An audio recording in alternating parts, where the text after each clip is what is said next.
Last topic में हम लोगों ने सर्कल्स के बारे में समझ लिया था। आज हम समझेंगे parabola, ellipse and hyperbola. Heading लगा दीजिए, पैराबोला।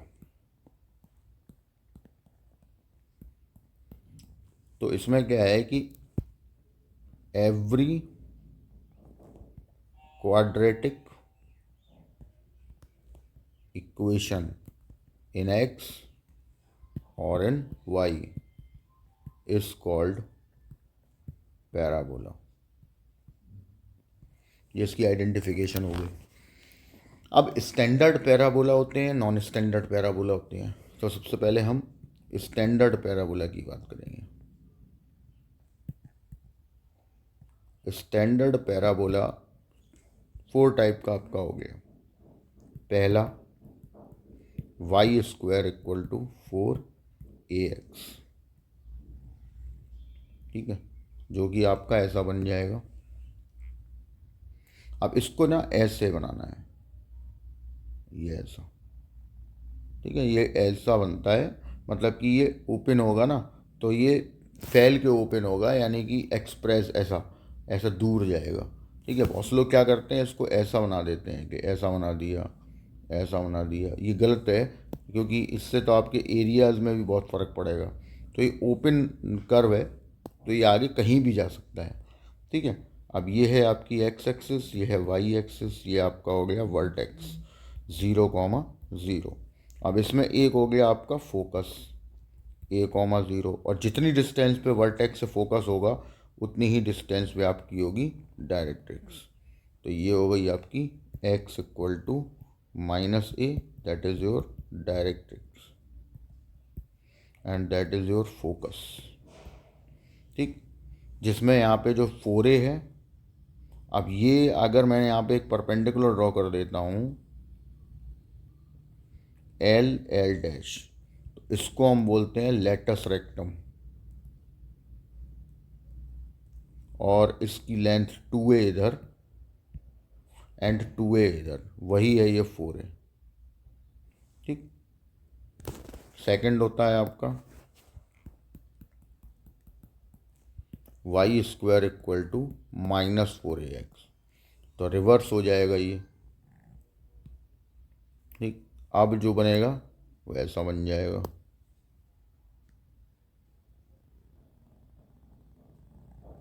ऐसा बन जाएगा। Vertex 0,0, focus -a,0, directrix x equal to a। ठीक है, और वो लेटस रेक्टम 4a वो वैसी की वैसी रहेगी कि यहाँ पे एक परपेंडिकुलर एल डैश, तो फोकस पे perpendicular line is called latus rectum. वो 4a लेंथ की रहेगी, 2a ऊपर 2a नीचे। ठीक, थर्ड वाले पे आ गए, x square equal to 4ay। इसमें क्या होगा, ये अब आपका पहुंच जाएगा यहाँ ऐसा। ठीक, ये हो गया आपका वर्टेक्स 0,0, ये हो गया फोकस 0,a, ये हो गई directrix y equal to -a। ठीक, फोर्थ पे आ गए, x square equal to -4ay।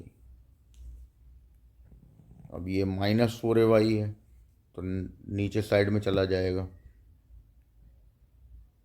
ऐसा बन जाएगा।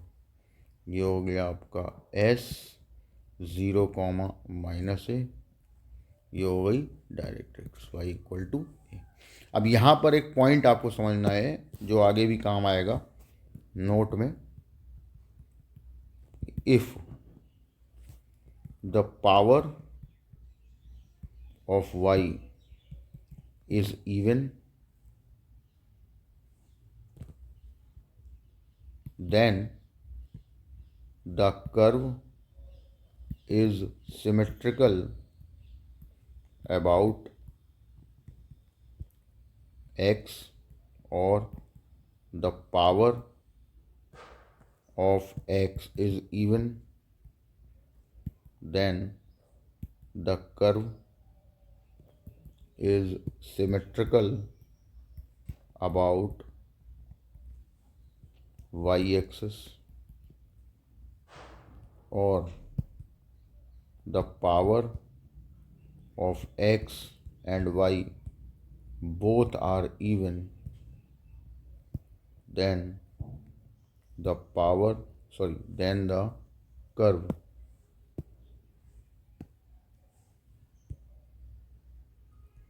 is symmetrical about x and y both axis।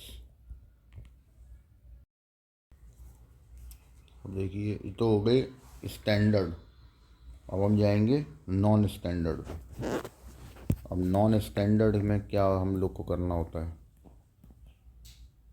Non standard parabola में प्रॉब्लम ये होती है कि इन पैराबोलाज में तो आपको मालूम ही है कि जैसे ये वाला पैराबोला हमने ले लिया तो ये कहीं कट नहीं करेगा, ओपन कर्व है। लेकिन नॉन स्टैंडर्ड में ऐसा नहीं होता, वो कट भी करता है एक्स एक्सेस को, वाई एक्सेस को, या एक्स और वाई दोनों को। तो हर चीज़ पे ध्यान देना होता है। तो हम एक क्वेश्चन से समझते हैं पहले कि नॉन स्टैंडर्ड में। अच्छा, दूसरी बात, इनके जो वर्टेक्स होते हैं वो 0 0 नहीं होते, ठीक है। तो जैसे हमने कोई एक एग्जाम्पल तैयार किया और फिर उससे हम समझेंगे। तो y square minus 4y plus 8x minus 6 equal to 0। Suppose हमने ये एक पैराबोला लिया। अब ये नॉन स्टैंडर्ड कैसे है, अगर इसमें से ये वाला टर्म और ये वाला टर्म मैं हटा दूं तो ये स्टैंडर्ड पैराबोला में काउंट होगा। लेकिन अब ये पॉइंट आ रहा है, ये एक्स्ट्रा पॉइंट है, तो इसके लिए हमें क्या करना पड़ेगा। तो हम क्या करते हैं, वाई स्क्वायर है जैसे, तो उसके साथ 4y को ले जाएंगे, मतलब वाई वाले एक साइड और बाकी जिनमें वाई नहीं है वो एक साइड, मतलब राइट हैंड साइड में। अब हम बनाएंगे कंप्लीटिंग स्क्वायर। तो एक +4 एक -4 माइनस 8x प्लस 6, ये बन गया y माइनस 2 स्क्वायर। 4 को ले गए सामने, प्लस का हो गया 10। अब यहाँ पे क्या करना है, आगे सुने। y का कोफिशिएंट +1 होना चाहिए, है तो बहुत बढ़िया, नहीं है तो हमें उसे बनाना पड़ेगा। और इधर x का कोफिशिएंट भी +1 ही होना चाहिए, तो हमने 8 कॉमन ले लिया और ये हो गया 10/8।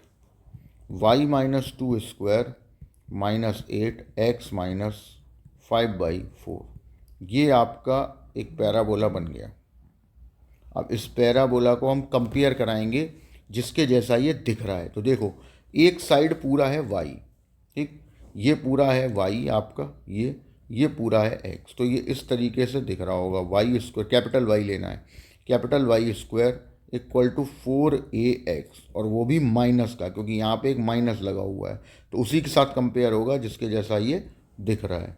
अब y की वैल्यू आ गई y माइनस 2, x की वैल्यू आ गई x माइनस 5/4, और a की वैल्यू आ गई आपकी तो 2, क्योंकि -4a का -8 से कंपेयर कराएंगे तो a की वैल्यू इज़ 2। अब मुझे मेन चीज़ है मेरे पास कि मुझे एक vertex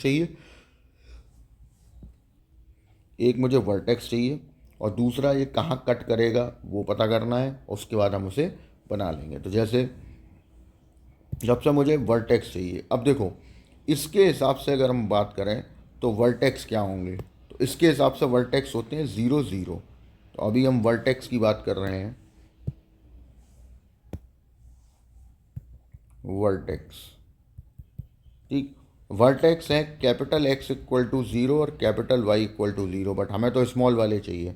capital x minus 5/4 equal to 0, x equal to 5/4, and y minus 2 equal to 0, y equal to 2। तो आपके वर्टेक्स क्या आ गए, 5/4, 2। अब ये कट कहाँ करेगा, तो पहला point, if the parabola intersect the x-axis, then put y equal to 0।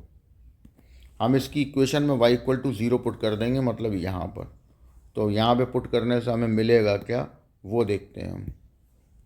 तो देखिए हमें मिलेगा, अगर हमने यहाँ पे y इक्वल टू 0 पुट किया, 8x माइनस 6 इक्वल टू 0।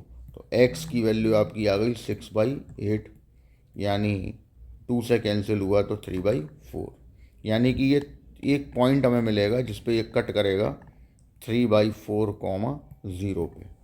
अब second point, if the parabola intersect the y-axis, then put x equal to 0। अब पुट करेंगे हम x इक्वल टू 0, तो हमें क्या मिल जाएगा, y² -4y -6 equal to 0। X वाला टर्म 0, इसको हमने फैक्टराइज किया। तो फैक्टराइज करना है कि 6 के फैक्टर करने हैं, माइनस करने पे 4 आना चाहिए। तो ये आ गया आपका 4 ± b² -4/2। तो y इक्वल टू 4 ± ये हो गया 40/2। तो यहाँ से आपको मिलेगा 4 ± 2√10/2, मतलब 2 ± √10। तो y की एक वैल्यू आई 2 + √10 और x 0, और एक आई 2 √10, एक वैल्यू 0। मतलब कि y एक्सिस पे ये दो जगह कट कर रहा है और x एक्सिस पे ये सिर्फ एक जगह कट कर रहा है। अब हमें इसको ड्रॉ करना है।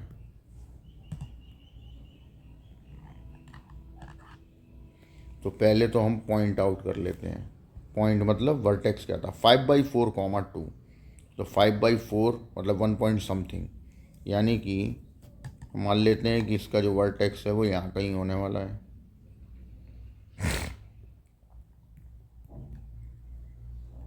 Five by four comma two. अब ये यहाँ पे बनना है। और एक बात क्लियर कट सुन लीजिए ध्यान से, कि आपको ये सिर्फ अंदाजे से बना रहे हो, तो एक एक चीज़ ध्यान से समझनी पड़ेगी कि कौन सी चीज़ कहाँ कट करेगी, किधर जाएगी, कैसे कट करेगी, वो सारी चीज़ें समझनी पड़ेंगी। तभी आपका एक्यूरेट डायग्राम आएगा, और एक्यूरेट डायग्राम जब आएगा तभी आपका वो एरिया बाउंडेड बाई कर्व्स में एरिया निकाल पाओगे सही सही, वरना सही आएगा ही नहीं। कभी ज़्यादा आ जाएगा, कभी कम आ जाएगा, तो इसका भी ध्यान रखना है बेसिकली। अब हम इसको ड्रॉ करते हैं। तो हमको ये देखना है कि ये एक्स पे कट कर रहा है, ठीक है, और एक्स पे कट कर रहा है 3/4 पे एक बार, और वाई पे कट कर रहा है ये 2 बार, ठीक है। तो देखिए हमने इसको बनाना स्टार्ट किया।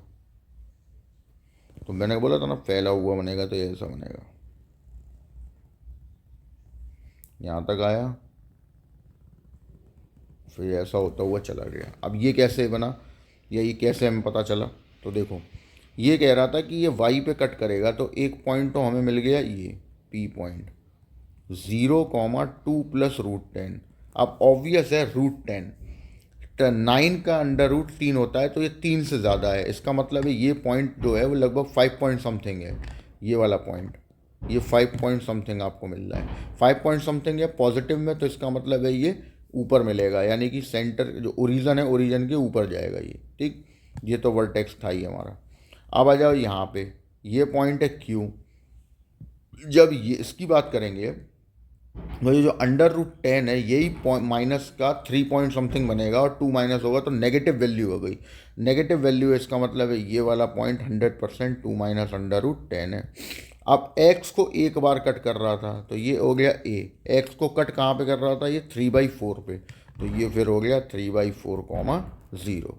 तो अब जब डायग्राम बन चुका है, तो अब आपको क्वेश्चन में कुछ भी बोला जा सकता है, आपको बस वो एरिया काउंट करना है जो भी आपसे क्वेश्चन में बोला जाएगा। तो इस तरीके से हम नॉन स्टैंडर्ड पैराबोला को हैंडल कर लेते हैं, ठीक। अब ये तो एक वाई वाला हो गया, एक एक्स वाला और देखते हैं। तो अगर किसी को कोई डाउट है तो वो पूछ सकता है। अब हम जा रहे हैं नेक्स्ट पॉइंट पे। x² -4y + 9x - 6 = 0। ये हमने उठाया। तो अब x वाले साइड में कर लिए, y वाले सामने ले गए। x² कंप्लीट स्क्वायर बनाया, तो यहाँ पे आ गया 9 का हाफ हो गया 9/4, सॉरी 9/2, 9/2 का स्क्वायर हो गया 81/4। एक बार ऐड एक बार माइनस। x प्लस 9/2 का whole square 4y plus 6 equal to 81/4। x plus 9/2 square equal to 4y। Solve कर लीजिए इसको। ये हो गया आपका 24 और 81, तो ये हो गया आपके पास 105/4। x plus 9/2। अब मैंने जैसे वहाँ बोला था वैसे यहाँ बोलूँगा। y का कोफिशिएंट प्लस में होना चाहिए, तो हमने वहाँ पे 4 कॉमन ले लिया, यहाँ हो गया 16। ये आपकी इक्वेशन बन गई। अब ये इक्वेशन को हम कंपेयर कराएंगे। कंपेयर हुआ x square equal to 4a y से। क्यों? क्योंकि इस साइड पूरा x का स्क्वायर है, इस साइड पूरा y है, और ये x square equal to 4a y जैसा दिख रहा है, तो इससे हो जाएगा इसका कंपेयर। कराया, x की वैल्यू आ गई x प्लस 9/2, y कैपिटल की आ गई y प्लस 105/16, और a की वैल्यू आ गई 1।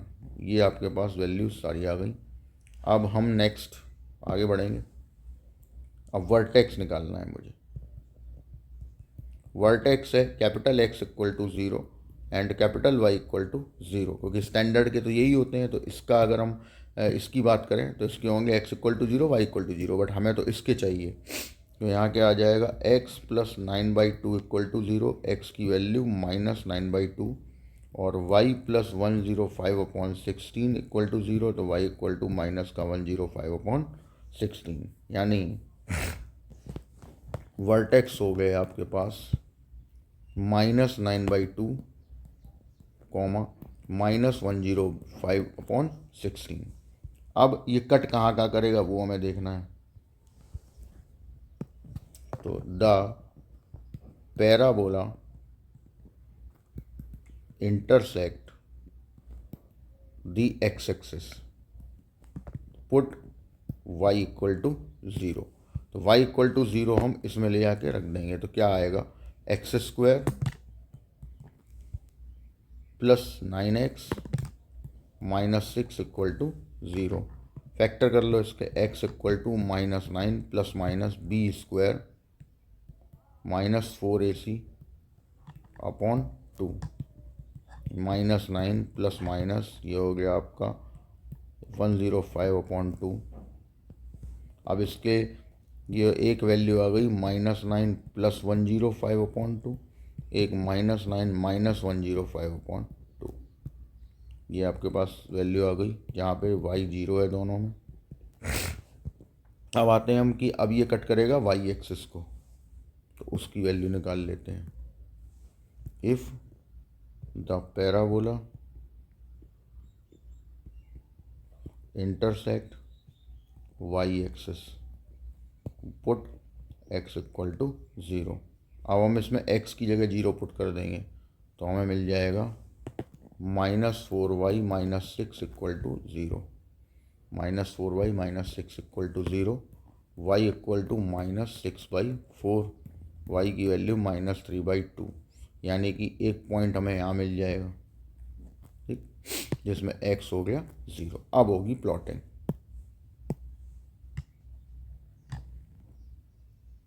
प्लॉटिंग हमें सिर्फ अंदाजे से करनी है कि पॉइंट कहाँ है बस। अब देखो हमारे जो वर्टेक्स आए थे वो माइनस का 9/2 और माइनस का 105/16 थे, ठीक। तो ये थर्ड क्वाड्रेंट में हमें मिलेंगे, मान लेते हैं यहाँ कहीं मिलेंगे, -9/2 -105/16 वर्टेक्स हो गए। अब डायग्राम बनेगा, तो ये डायग्राम जो पैराबोला है, ये आप जब कट कर रहे थे y एक्सिस को, तो एक ही पॉइंट मिल रहा है -3/2, 0, ठीक। y को कट करेगा सिर्फ एक जगह। और उसके बाद दूसरी चीज़, ये पैराबोला है किस टाइप का, ये रहा। और इस टाइप का जो भी पैराबोला हो वो जिस भी वर्टेक्स जहाँ भी है उससे ऐसा बनता है।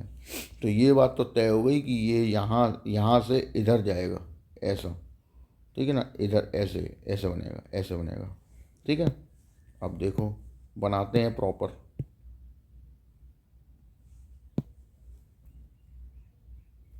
ठीक, प्रॉपर तैयार करते हैं। अच्छा, एक्स एक्सिस को कहाँ कहाँ कट कर रहा है ये? तो दोनों ना, अच्छा ऊपर जाएगा, एक्स एक्सिस दोनों नेगेटिव पॉइंट पे ही कट कर रहा है।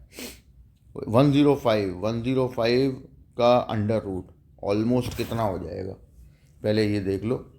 और -9 है, ठीक है, तो -9 से बड़ा होगा तो पॉजिटिव वैल्यू देगा, और उधर तो ये तो नेगेटिव नेगेटिव है, ये पक्का है कि नेगेटिव है।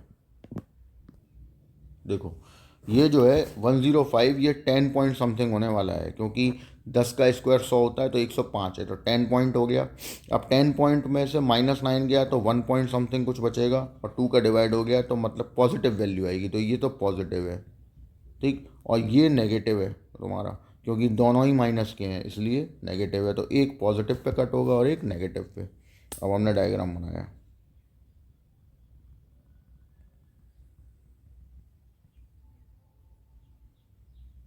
ऐसा बनेगा। अब देखो यहाँ पे एक कट मिला, ये एक कट मिला, और ये एक कट मिला। अब ऐसे तो हमें इनकी ज़रूरत पड़ेगी जब एरिया निकालेंगे, तो ले पॉइंट आउट कर देते हैं। ये जो है वाई एक्सिस पे कट है, ये आपका ओरिजन है, एक्स एक्सिस है, ये वाई एक्सिस। तो ये वाई एक्सिस पे कट ये वाला है तुम्हारा 0, -3/2 होना भी चाहिए, वाई नेगेटिव है। इधर ये जो कट है वो ए है, मतलब पॉजिटिव साइड वाला, तो वो ये वाला हो गया, ये वाला। तो यहाँ आ गया -9 + 1 0, आप सॉल्व करके भी रख सकते हैं, (0). और ये जो पॉइंट आया ये पूरा नेगेटिव है, तो -9 - 105 / 2, (0).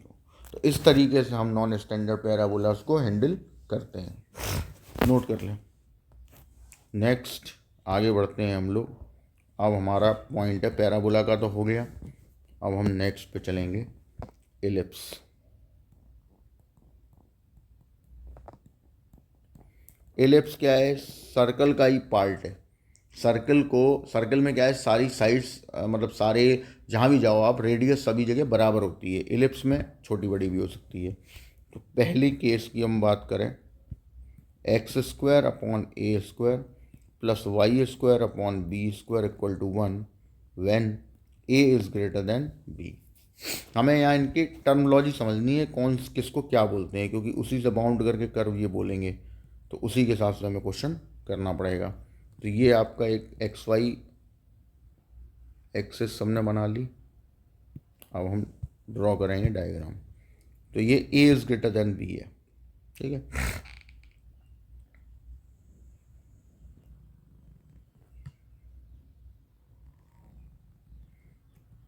ये हो गया एलिप्स, जिसमें आपके ए डैश, बी डैश, ये आपके वर्टेक्स हो गए। ये होते हैं a, 0, 0, b।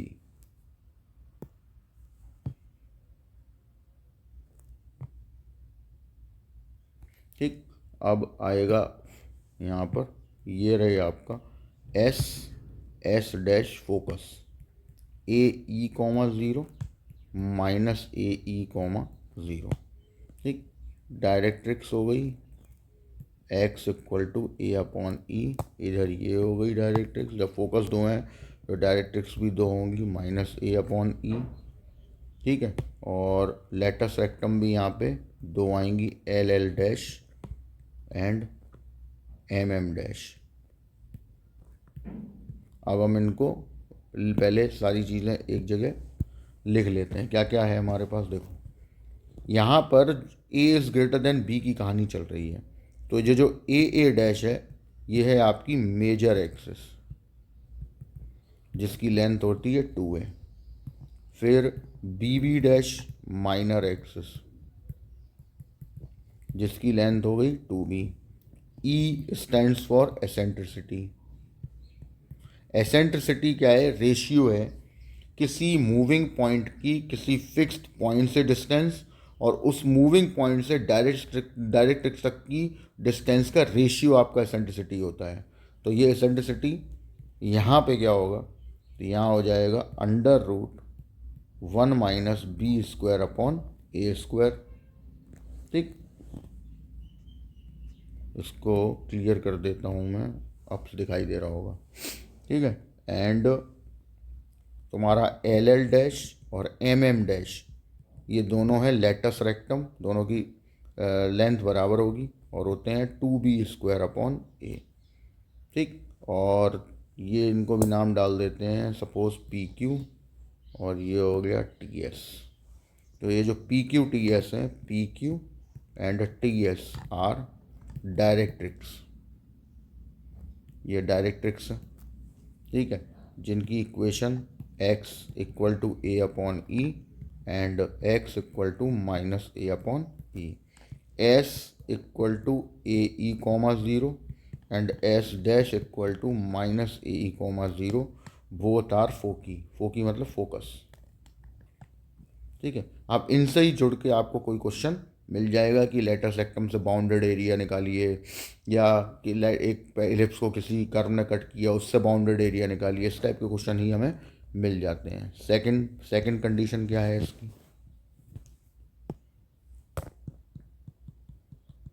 सेकंड है x² upon a² plus y² upon b² equal to 1 when a less than b। अभी क्या था? a is greater than b, अब आ गया a लेस देन b। अब इसके बारे में बातचीत हो जाती है, इसका क्या है? तो बनाया हमने, अब ये ऐसा बनेगा,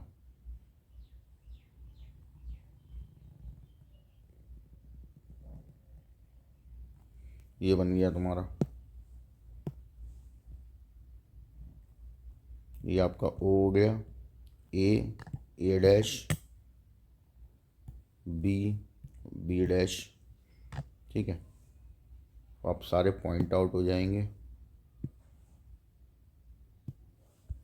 तो यहाँ हो गया S डैश, ये हो गया S, LL डैश, ये हो गया आपका MM डैश। इधर एक PQ डायरेक्ट्रिक्स हो गई, y equal to b upon e, और एक इधर हो गई ST, सॉरी RT कर दो, ये हो गई आपकी y equal to minus b upon ई।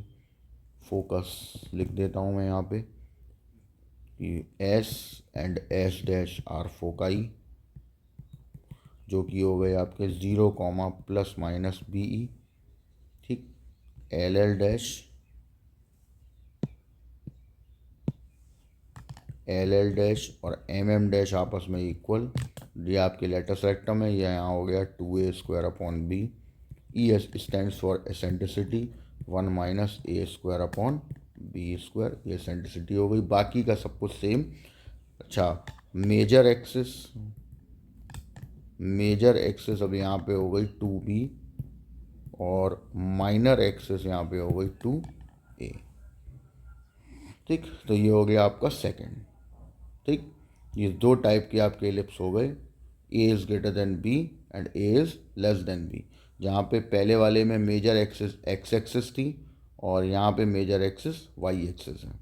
ठीक, लास्ट पॉइंट जो कि आपका आता है हाइपरबोला। हाइपरबोला की पहली condition, x² upon a² minus y² upon b² equal to 1। क्या है इसमें? सेम एलिप्स जैसा ही चलेगा, डिज़ाइन डिफरेंट होंगे। ये आपका एक कर्व हुआ और ये दूसरा कर्व हुआ, दोनों कर्व मिलके एक हाइपरबोला बना रहे हैं। ये तुम्हारा हो गया a डैश। ठीक, यहाँ पे एक आपकी आ गई डायरेक्ट्रिक्स, यहाँ पे भी आ गई डायरेक्ट्रिक्स, PQ RT, ये फोकस S, ये हो गया S डैश। बाकी ये लेटस रेक्टम MM डैश, ये हो गई LL डैश। इसको बोलते हैं ट्रांसवर्स एक्सिस, ट्रांसवर्स एक्सिस। ठीक, और ये हो गई तुम्हारी कॉन्जुगेट एक्सिस। ठीक, यहाँ पे एसेंट्रिसिटी बदल जाएगी, 1 plus b² upon a²। LL dash same रहेगा MM डैश के और होगा 2b² upon a। S and S dash वही इलिप्स जैसे होंगे, plus minus a e comma zero. P Q and R T वो उनकी equation x equal to plus minus a upon e, बाकी सब वो इलिप्स जैसे ही रहेगा, कोई चेंजेस नहीं होंगे। ठीक है। इसके बाद इसका second part, minus x square upon a square plus y square upon b square equal to 1। ठीक, इसमें क्या है, इसमें अभी ऐसा बनेगा, ऐसा।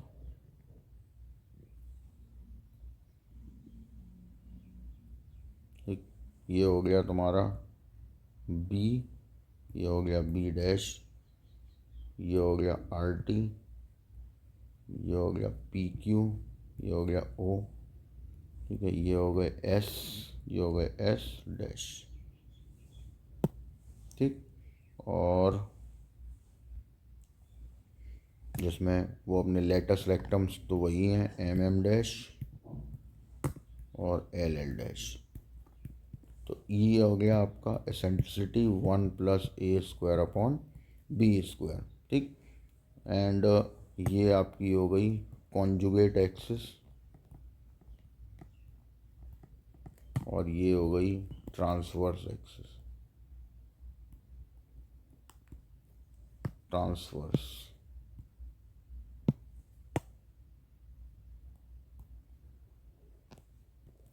ठीक है, बाकी सब सेम ही है, L L dash M M dash के इक्वल है, तो वो हो गया 2a square upon b. S S dash वो अपने फोकी हैं, 0 कॉमा प्लस माइनस बी ई।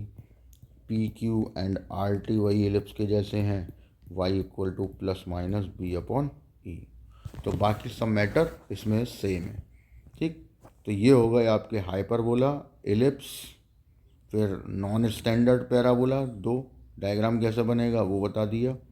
स्टैंडर्ड पैराबोला, ये इनके बारे में बातचीत हो गई, और सर्किल उधर कल तक हो ही चुका था। तो अब आपके सारे ग्राफ कंप्लीट हम कर चुके हैं।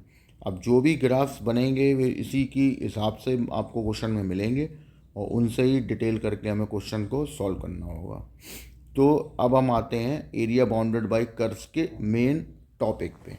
ठीक है, तो केवल कॉन्सेप्ट समझाऊंगा आपको, वो कॉन्सेप्ट ही आपको ध्यान रखना है। ठीक है, देखिए अब हम आ रहे हैं concept of formulae using to find area bounded by given curves। अब हम इसके बारे में बात करेंगे। तो जैसे पहली कंडीशन है कि if y equal to f x be a curve which cut by x equal to a, x equal to b and bounded by x axis,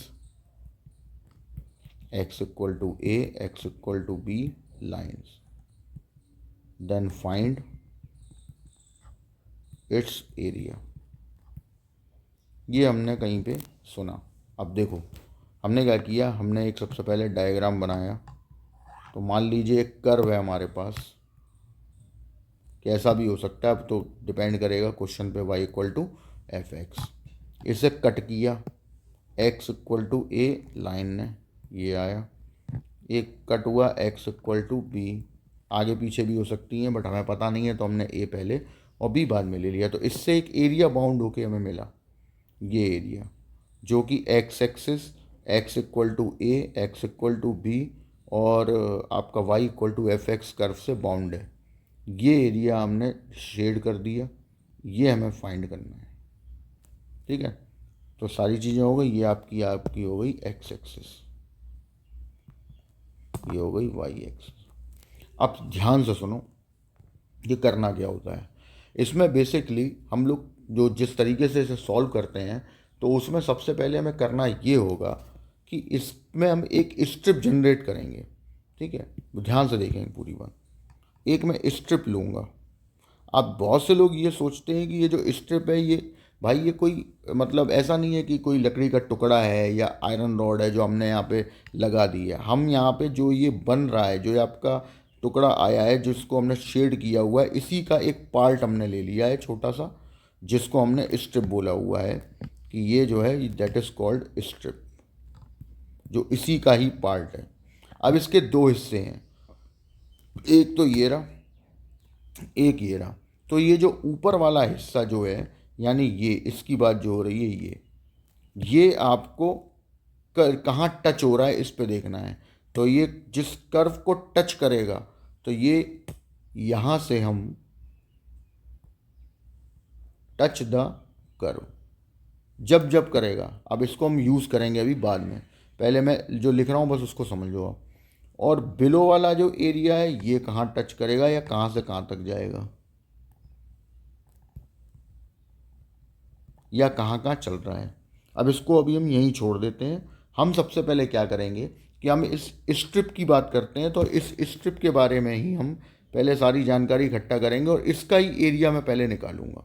तो देखिए ध्यान से देखना, हमने यहाँ पे क्या किया कि ये जो भाई साहब हैं यहाँ पर, ये वाले इतना, ये आपका किसके पैरेलल है ये देख लो। तो ये वाई के पैरेलल है तो हम इसे वाई ले लेते हैं। अच्छा, ये जो आपकी लेंथ आ रही, ये जो आपका ये आ रहा है ना, ये मोटाई जिसे विड्थ बोलते हैं, ये क्या है, ये है एक्स के पैरेलल, तो इसको हम डी एक्स बोल देते हैं। अब सवाल ये आता है कि इस वाले को वाई और इसको डी एक्स क्यों बोला। तो रीज़न ये है कि ये जो स्ट्रिप है ये कितनी हाइट की होगी हमें पता नहीं, ठीक है ना, क्योंकि ये जो कर्व हमने तो सिर्फ अंदाजे से बनाया है, ये ऊंचे भी हो सकता है नीचे भी हो सकता है, तो ये हाइट हमें नहीं पता है, इसलिए हमने, क्योंकि ये वाई के पैरेलल है तो कितनी भी हाइट की है इसलिए हमने से वाई ले लिया। लेकिन ये जो डी एक्स वाला हिस्सा है हमें ये भी नहीं पता ये कितनी लेंथ का होगा, लेकिन ये एक्स एक्सिस के रिस्पेक्ट में बहुत छोटा एलिमेंट है इसलिए इसको डी एक्स मान लिया गया। ठीक, तो अब हमने क्या किया, एरिया ऑफ स्ट्रिप निकाला। एरिया ऑफ स्ट्रिप, अब एरिया स्ट्रिप कैसा है, रेक्टेंगुलर शेप में, तो लेंथ इंटू विड्थ, तो वाई इंटू डी एक्स आ गया, ये एरिया ऑफ स्ट्रिप हो गई। अब इस एरिया ऑफ स्ट्रिप को निकालने के बाद हम निकालेंगे एरिया ऑफ शेडेड रीजन। अब जो हमने रीजन शेड किया है अब हम उसको फाइंड करेंगे। तो कैसे फाइंड होगा, तो देखिए अब यहाँ ज़रूरत पड़ेगी, इस पॉइंट से स्ट्रिप चलेगी और इस पॉइंट तक जाएगी, तो पूरा एरिया कवर आपका हो जाएगा। जो ये यहाँ से लेके यहाँ तक मूव करेगी इस एरो को फॉलो करेगी, ठीक है, इस पॉइंट से चलना स्टार्ट हुई और इस पॉइंट तक गई। दोनों पॉइंट देख लीजिए, इस पॉइंट से स्टार्ट हुई और इस पॉइंट तक गई। अब इस पॉइंट पे आपके पास क्या है, ए है, और इस पॉइंट पे क्या है, बी है। वो नीचे इससे पता चल रहा है x equal to a, x equal to b से। तो ये ए से बी चल रही है, इसका मतलब है कि स्ट्रिप का नीचे वाला हिस्सा कहाँ चलेगा ये डिपेंड, आपका कुछ डायग्राम देख के ही पता चलेगा कि ये एक्स पे चलेगा या वाई पे। अगर ये एक्स पे चलेगा, ठीक है, तो हमने ये स्ट्रिप का एरिया तो निकाला ही था अभी, ये आ गया वाई डी एक्स। अब लिमिट भी फिर एक्स की लगेगी क्योंकि एक्स पे चल रहे हैं, तो एक्स की लिमिट क्या होगी, तो इस एरो को फॉलो करेंगे। ये आपका जा रहा है ए से स्टार्ट हुआ तो लोअर लिमिट ए, और अपर लिमिट बी हो जाएगी, बी तक जाएगा। क्लियर है। और ऊपर वाला हिस्सा जहाँ टच करेगा, जिस कर्व को टच करेगा यानी इसको, वहाँ से हम y की वैल्यू निकाल के यहाँ पे रख देंगे, जो भी आपका फंक्शन होगा, और इसे कर देंगे इंटीग्रेट, मिल जाएगा हमें हमारा आंसर। ये x पे चलने का तरीका है कि कैसे हम इस क्वेश्चन को सॉल्व करते हैं। ये पहला फॉर्मूला है जो हम यूज़ करेंगे। ठीक, अब आते हैं हम इसके सेकंड पॉइंट पे कि अब यहाँ ये तो पूरा डिटेल हो गई। अब सेकंड पॉइंट कह रहा है कि ये अब ऐसा हो जाए, मान लो ऐसा, ठीक, x equal to a, x equal to b, और मुझे एरिया जो चाहिए वो ये वाला चाहिए। अब ये है आपका एरिया, इसको निकालना है। तो अब मैं पूरा सॉल्व नहीं करूँगा, अब सिर्फ हम पॉइंट टू पॉइंट बात करेंगे। यहाँ पे क्या होगा कि स्ट्रिप जो आप लोगे ना, वो यहाँ ये रही स्ट्रिप, कहाँ से कहाँ तक चलेगी, ए से लेके बी तक। चेंजेस क्या आएंगे, तो एरिया ऑफ शेडेड रीजन। अब वो ऊपर जो बनाया था वो ऐसे फॉर्मूला बनता है, इसलिए पूरा डिटेल बताया कर, यूज़ तो आपको फॉर्मूला ही करना है ये वाला।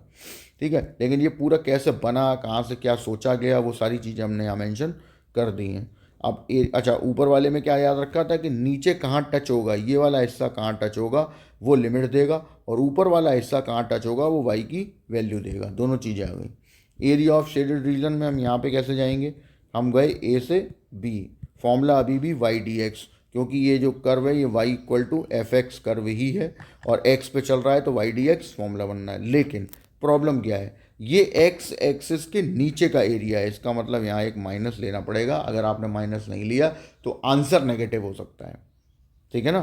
तो इसका ध्यान रखना है कि अगर x एक्सिस के नीचे का एरिया है तो फिर ये माइनस वाई डी एक्स होगा, ठीक। सिमिलरली थर्ड वाले पे आ गए, अब आपका कर्व बदल गया। अब मान लो ये आ गया, x equal to f y curve हो गया, बाउंड किया, y equal to c, y equal to d, bound हो गया। ये मुझे एरिया चाहिए, तो अब इसमें क्या होगा, सेम काम होगा, area of shaded region. Shaded region का एरिया, तो हम कहाँ से कहाँ तक चलेंगे इस पे बात कर लेते हैं। तो आपकी ये रही स्ट्रिप, ठीक, ये इस पॉइंट से चलना स्टार्ट होगी और इस पॉइंट तक जाएगी, मतलब सी से डी, तो लिमिट हो गई सी टू डी। अच्छा, चल किधर रहे हैं, चल हम रहे हैं वाई एक्सिस पे, तो ये रही एक्स एक्सिस, वाई एक्सिस पे मतलब कि अब ये एक्स डी वाई हो गया, क्योंकि अब ये किसके पैरेलल है, ये पैरेलल है अब वाई के, सॉरी एक्स के, तो ये एक्स हो गया। लेकिन ये जो हिस्सा है ये कहाँ चल रहा है, तो ये डी वाई मान लिया जाएगा, क्योंकि ये वाई के रिस्पेक्ट में बहुत छोटा है, तो एक्स डी वाई फॉर्मूला बन गया। अब इसका चौथा पॉइंट, चौथे पॉइंट में क्या हुआ, अब आपका जो राइट में था अब हमने लेफ्ट में ले लिया, ठीक है। Bounded y equal to c, y equal to d, ये रहा एरिया बाउंड, ठीक है। इस पॉइंट से चलेंगे, इस पॉइंट तक जाएंगे, ये रही आपकी स्ट्रिप, और ये अपना x equal to f y curve, तो यहाँ हो गया एरिया इक्वल टू सी से डी एक्स डी वाई। लेकिन अब क्योंकि ये y के लेफ्ट में है तो अब यहाँ पे क्या आ जाएगा, माइनस। तो ये हैं आपके अभी इनिशियल स्टेज के 4 फॉर्मूले, जिसमें आपने एक सिंगल कर्व को बाउंड करके सॉल्व किया हुआ है, ठीक है। जो जिसमें डिटेलिंग पहले वाली को ये हो गई, बाकी सिमिलर एज इट इज़ हम लोगों ने सॉल्व किए हुए हैं। अब इनका यूज़ कैसे करना है वो हम लोग कल के लेक्चर में बात करेंगे, और डबल कर ट्रिपल कर के कैसे सॉल्व करेंगे वो सब बातें होंगी। फ़िलहाल तो ये इनिशियल स्टेज है। आप सबसे पहले जो ग्राफ्स बताए गए हैं उन्हें रिवाइज़ करें, ठीक है। आज जो पॉइंट बताए हैं इनको रिवाइज़ करें, और अभी पॉइंट और भी बताऊँगा मैं, तो वो हम लोग नेक्स्ट वीडियो में डालते हैं। अभी फ़िलहाल इस वीडियो को मैं यहीं एंड करता हूँ, उसको ध्यान से बस पढ़ लीजिए, तो एरिया जब आप कुछ क्वेश्चन सॉल्व करोगे तो बहुत आसानी से सॉल्व हो जाएंगे। क्लियर है, चलिए, ओके, बाय बाय।